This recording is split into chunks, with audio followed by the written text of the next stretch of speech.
تو constitutionally assemblies 48 hours میں خود بخود ڈیزولو ہو گئی. اب گورنر کا یہ موقف ہے چونکہ میں نے اسمبلیز کو ڈیزولو نہیں کیا لہٰذا میں الیکشن کی ڈیٹ نہیں دے سکتا. اب گورنر یہ تمام جو ہے ڈیٹ دینے کا پروسیس وہ الیکشن کمیشن آف پاکستان یہ ان کے سپرد کرتے ہیں کہ یہ ان کا کام ہے. اور الیکشن کمیشن کے ایکٹ میں یہ چیز موجود ہے کہ الیکشن کمیشن کبھی بھی الیکشن کی ڈیٹ نہیں دے سکتا. الیکشن کمیشن قاعدے سے الیکشن کنڈکٹ کروا سکتا ہے اور اس کو رزلٹ کو فائنلائز کر سکتا ہے بٹ وہ الیکشن کی ڈیٹ نہیں دے سکتا. دوسری طرف کانسٹیٹیوشن میں یہ کلیئر کٹ لکھا گیا ہے کہ 90 ڈیز کے اندر کوئی بھی اسمبلی اگر ڈیزولو ہوتی ہے تو وہ 90 ڈیز کے اندر اس کے الیکشنز ہوں گے اور الیکشن کمیشن 14 ڈیز کے اندر اس کے جو رزلٹ ہے اس کو اناؤنس کرے گا. بٹ اس کنڈیشن میں چونکہ گورنر ہی ڈیٹ اناؤنس نہیں کر رہا الیکشن کمیشن کے پاس یہ اختیار ہی نہیں ہے کہ وہ ڈیٹ کو اناؤنس کرے تو الیکشن کی ڈیٹ کون اناؤنس کرے. اس پہ ایک کانسٹیٹیوشنل ڈیڈ لاک کریٹ ہو جاتا ہے. اب اسی دوران ہوتا یہ ہے کہ اپوزیشن پارٹی وہ لاہور ہائی کورٹ میں ایک پٹیشن دائر کرتی ہیں جس میں وہ اس معاملے کو ٹیک اپ کرنے کی درخواست کرتی ہیں. لاہور ہائی کورٹ اپنی ججمنٹ میں الیکشن کمیشن آف پاکستان اور گورنر کو یہ ڈائریکٹ کرتے ہیں کہ وہ کنسنسس کے ساتھ ایک ڈیٹ کو اناؤنس کریں. اب گورنر اس معاملے میں کوئی اپنا نہیں دکھاتا اور نہ ہی الیکشن کمیشن اس کو ٹیک اپ کرتا ہے. تو اسی دوران لاہور ہائی کورٹ میں ایک اپیل دائر کی جاتی ہے اس ججمنٹ کے خلاف، انٹرا کورٹ اپیل، اور ابھی وہ پینڈنگ ہوتی ہے کہ سپریم کورٹ اپنے 184 کلوز 3 آرٹیکل کے تحت اس معاملے کو ایز اے سو موٹو ٹیک اپ کر لیتا ہے اور اس معاملے کو بذات خود سننا شروع کر دیتا. سپریم کورٹ اس کانسٹیٹیوشنل میٹر کو سننے کے لیے ایک لارجر بینچ تشکیل دیتا ہے 9 ممبرز پر مشتمل. ان میں سے پہلے ہی دن 2 جج صاحبان اپنے آپ کو اس پروسیڈنگ سے علیحدہ کر لیتے ہیں. اس میں ریمیننگ رہ گئے 7.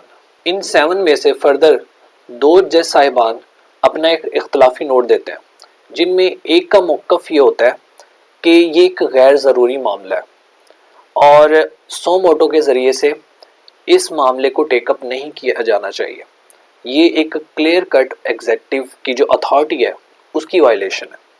ٹھیک ہے. دوسری طرف جو دوسرے جج صاحبان ہیں ان کا یہ موقف ہوتا ہے کہ چونکہ لاہور ہائی کورٹ میں اس کی انٹرا کورٹ اپیل پینڈنگ ہے تو بجائے اس کے کہ سپریم کورٹ سو موٹو کے ذریعے سے اس کو سنے بلکہ سپریم کورٹ کو یہ کرنا چاہیے کہ وہ لاہور ہائی کورٹ کو ڈائریکٹ کریں کہ وہ اس معاملے کو جلد از جلد ختم کریں اور اس پر کوئی نہ کوئی ججمنٹ اپنی پاس آؤٹ کریں. تو یہ اختلاف کی وجہ سے 7 میں سے 2 جج صاحبان اپنے آپ کو علیحدہ کر لیتے ہیں. باقی ریمیننگ 5 بینچ اس معاملے کو ٹیک اپ کرتا ہے اور اس پہ پروسیڈنگ ہوتی ہے. اب یہاں پر ایک کنٹروورسی جنریٹ ہوتی ہے جو ہوتی ہے اس بینچ کی کمپوزیشن سے ریلیٹڈ کہ کون سے جج صاحبان اس بینچ کا حصہ ہوں گے اور کون سے نہیں. اچھا، اس جو کمپوزیشن ہے اس چیز کا ٹوٹلی جو اختیار ہے وہ چیف جسٹس آف پاکستان کے پاس ہے کہ وہ ڈیسائیڈ کریں گے کہ کس بینچ میں کون سے جج صاحبان انکلوڈ ہوں گے اور کس جج نے کون سا کیس سننا ہے. یہ سارے کا سارا اختیار یہ totally chief justice of Pakistan کے پاس ہے. اب یہاں پر جب چیف جسٹس نے 9 ممبر بینچ کانسٹیٹیوٹ کیا بڑی clear cut differences Supreme Court کے اندر ججز کے درمیان ہمیں دیکھنے کو ملا اس سو موٹو پروسیڈنگ میں، جس میں جو چیف جسٹس ہے جب وہ بینچ تشکیل دیتا ہے 9 ممبرز کا جن کو وہ رکھنے پر اصرار کرتا ہے وہ خود علیحدہ ہو جاتے ہیں اس بینچ سے. جیسے یہاں پہ 2 ججز علیحدہ ہو گئے، جو باقی 7 ہیں ان میں سے ایک جو سو موٹو ہے اس پہ اعتراض کرتا ہے اور دوسرا اس کی منطق پہ اعتراض کرتا ہے اور وہ دونوں اور علیحدہ ہو جاتے ہیں. تو ایٹ دا اینڈ اس سو موٹو نوٹس میں ہمیں ایک کلیئر کٹ ڈائیورژن نظر آتی ہے بٹوین دا ججز آف دا سپریم کورٹ، جو کہ ایسا نہیں ہونا چاہیے.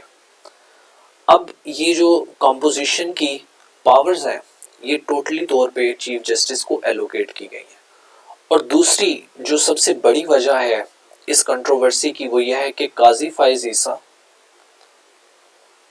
یہ ایک سینئر جج ہیں اور طارق مسعود یہ بھی سپریم کورٹ کے ایک سینئر جج ہیں. ان دونوں کو اس 5 ممبر بینچ کا حصہ نہیں بنایا جاتا اور اس کی بنیادی وجہ یہ ہے کہ یہ دونوں جج ایک ڈائسینڈنگ ویو رکھتے ہیں, ایک تنقیدی نظر رکھتے ہیں جو کہ ان کے فیصلوں سے بھی ریفلیکٹ ہوتی ہے. اور چیف جسٹس کا اتنے بڑے کیس جس میں کانسٹیٹیوشن کی تشریح کی جانی ہے اس میں بڑے ججز کا شامل نہ کرنا ایمبیگوٹی یہاں پہ کریٹ ہوتی ہے جس سے مختلف قسم کی آراء لوگوں میں جنم لیتی ہے. تو یہ بھی ایک کنٹروورسی کی ایک بہت بڑی وجہ ہے. اب ہم دوستو یہ سمجھتے ہیں کہ وہ کون سی ایسی خرابیاں ہیں جوڈیشل سسٹم میں جو اس سو موٹو کیس کے اندر ہمیں دیکھنے کو ملی ہے. تو ان میں سب سے پہلے ہے انٹرپریٹیو ڈیزوننس. اب یہ ہوتا یہ ڈیزوننس کا یہاں پہ مطلب ہے کہ ڈس ایگریمنٹ یا پھر ڈفرینسز. اس چیز کا یہاں پہ مطلب یہ ہے کہ اگر سپریم کورٹ نے ایک لا کو ٹیک اپ کیا اور اس کو انٹرپریٹ کیا تو اس کی کچھ خاص سینیریو میں کچھ اور ڈیفینیشن کی, اس کی انٹرپریٹیشن کسی خاص انداز میں کی اور بعد میں اسی طرح کے سینیریو میں کسی اور کیس میں اس کی انٹرپریٹیشن کسی اور انداز میں کی. تو اس میں جو فرق ہے دونوں انٹرپریٹیشن میں یعنی کہ پہلے والی انٹرپریٹیشن اور دوسری والی انٹرپریٹیشن, تو اس میں جو فرق آیا حالانکہ سینیریو سیم ہے, کنڈیشنز بھی سیم ہے, بٹ یہاں پر کچھ اور انٹرپریٹیشن ہے, یہاں پر کچھ اور آبزرویشن ہے, مطلب انٹرپریٹیشن ہے. تو اس انٹرپریٹیشن کی ڈیزوننس کی وجہ سے جو جوڈیشل سسٹم ہے وہ ایک خرابی کا موجد بنتا ہے.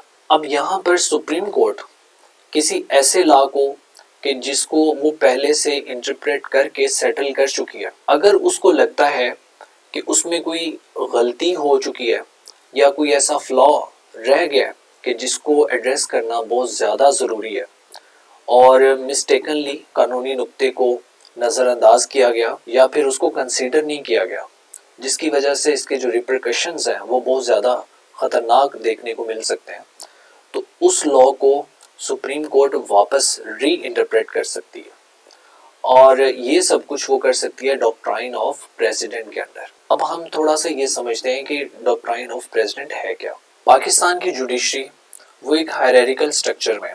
اس میں سب سے اوپر ہے سپریم کورٹ, نیچے 4 ہائی کورٹس ہوتی ہیں,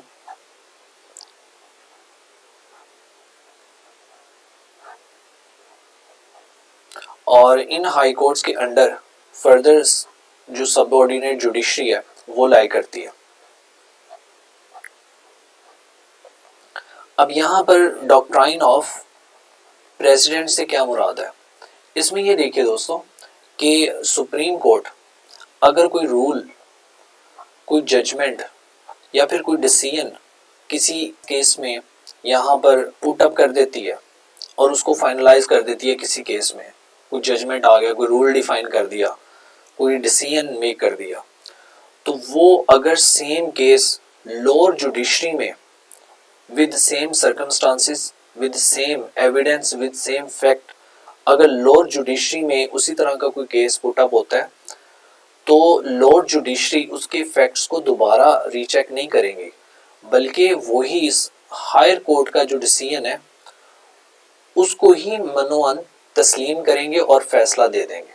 یہاں پر یہ دیکھنے کی ہے کہ وہ ہونا ہائر جوڈیشری سے چاہیے. اب اگر کوئی ہائی کورٹ کسی معاملے میں کوئی پریزیڈنٹ سیٹ کرتا ہے تو وہ صرف اسی صوبے کے انڈر جو جوڈیشری ہے اس کے لیے ایز اے پریزیڈنٹ استعمال ہوگا. جیسے یہاں پہ ہم فار ایگزامپل بات کرتے ہیں کہ پنجاب میں لاہور ہائی کورٹ کسی معاملے میں کوئی پریزیڈنٹ کوئی ججمنٹ دے دیتا ہے تو وہ اسی صوبے میں جو لوور جوڈیشری ہے اس کے لیے ایز اے پریزیڈنٹ استعمال ہوگا. وہ پشاور ہائی کورٹ کی لوور جوڈیشری کے لیے ایز اے پریزیڈنٹ استعمال نہیں ہوگا. اب یہاں پر بالفرض Lahore high court same fact اور فگر میں ایک فیصلہ دیتی ہے اور پشاور ہائی کورٹ اسی طریقے سے اسی سرکمسٹانسز میں ایک دوسرا فیصلہ دیتی ہے, تو Peshawar high court Lahore high court کے فیصلے کا احترام تو کرے گی بٹ اس کو اپنے لیے پریزیڈنٹ نہیں سمجھے گی. وہ کب تک لوور جوڈیشری کے لیے ایز اے پریزیڈنٹ کے طور پہ استعمال ہوگا,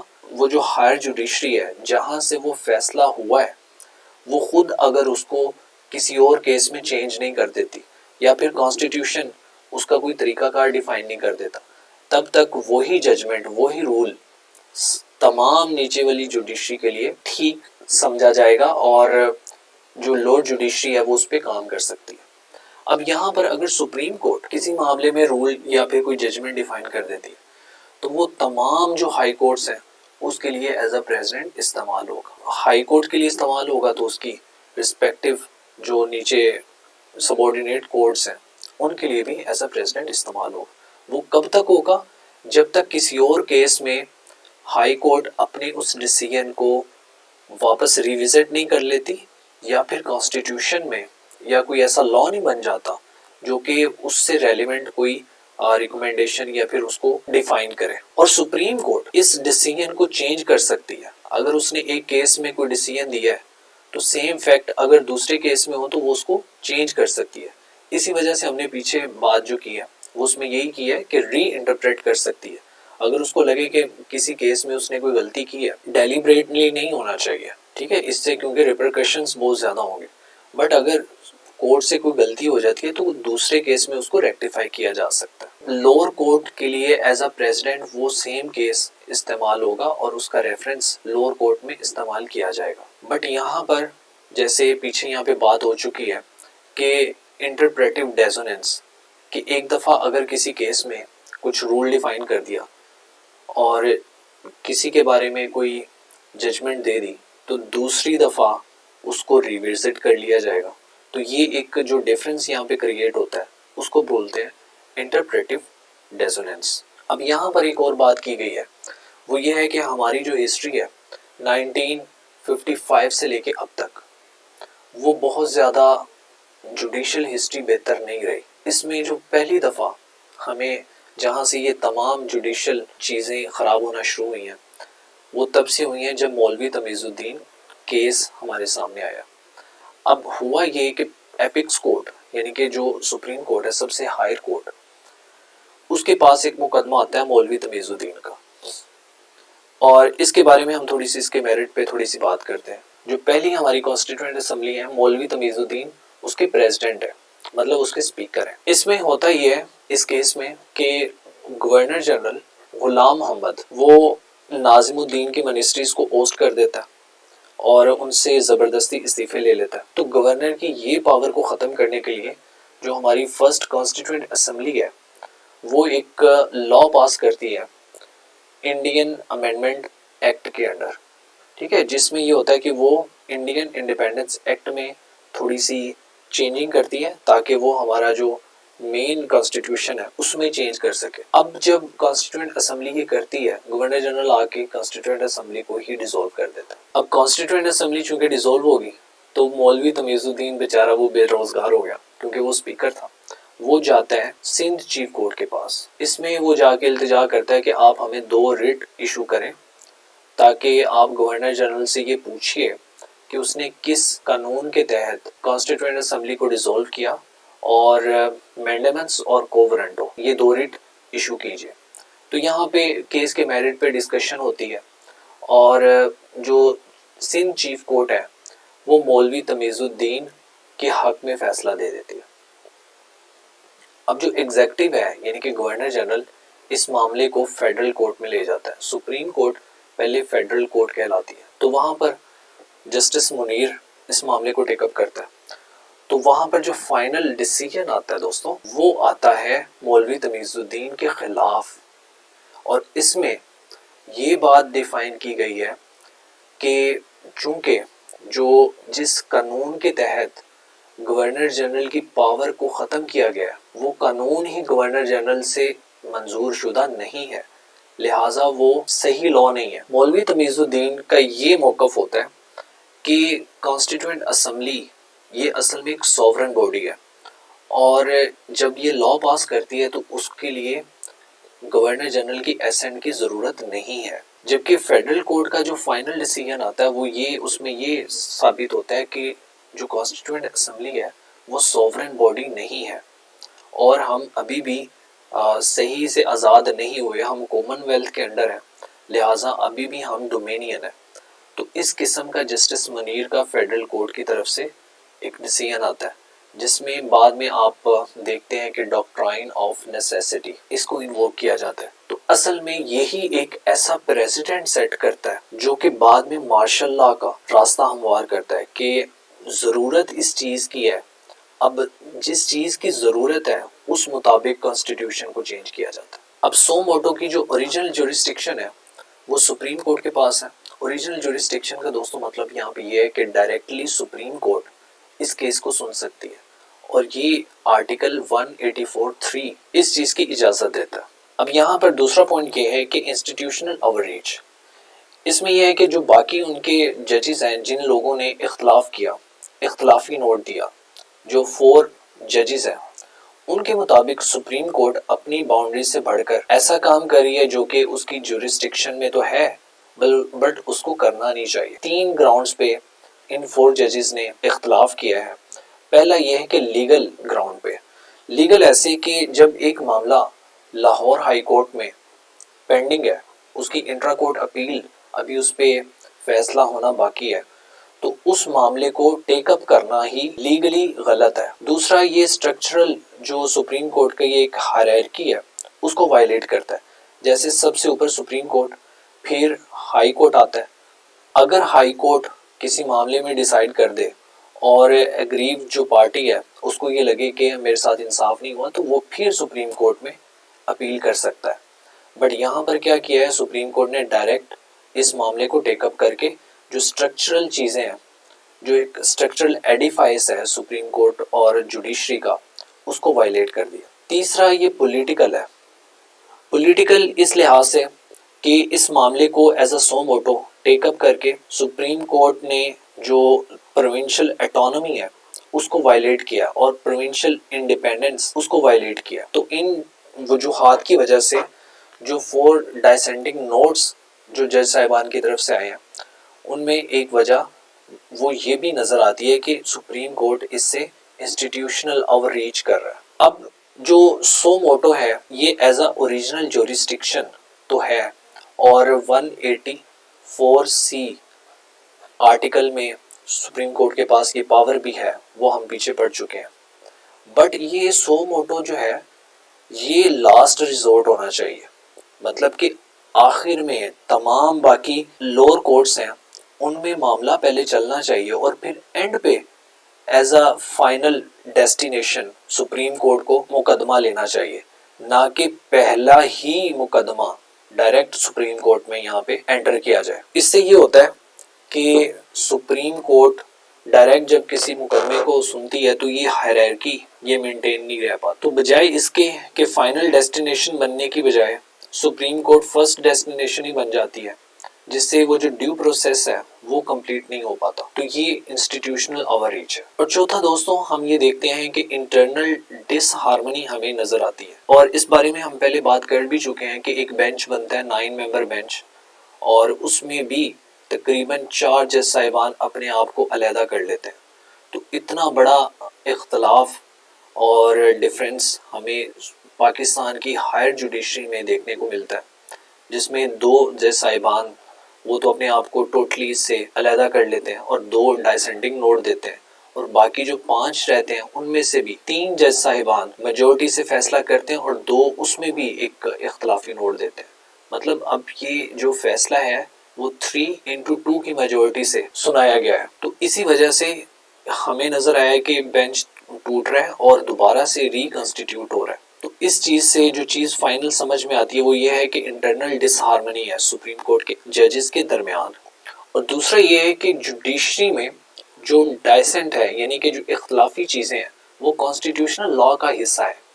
ہر جج کو یہ لبرٹی ہے کہ وہ کسی بھی معاملے میں اختلاف کر سکتا ہے، اس کا ویو انٹرپریٹ کرنے کا وہ ڈیفرنٹ ہو سکتا ہے، اور تمام کنٹریز میں ان کا کانسٹیٹیوشن اس بات کی اجازت دیتا ہے. جیسے یہاں پہ انڈین کانسٹیٹیوشن کے آرٹیکل 145 میں اس بات کے بارے میں ہے کہ وہ ڈائسینٹنگ ویوز کو پروٹیکٹ کرتا ہے.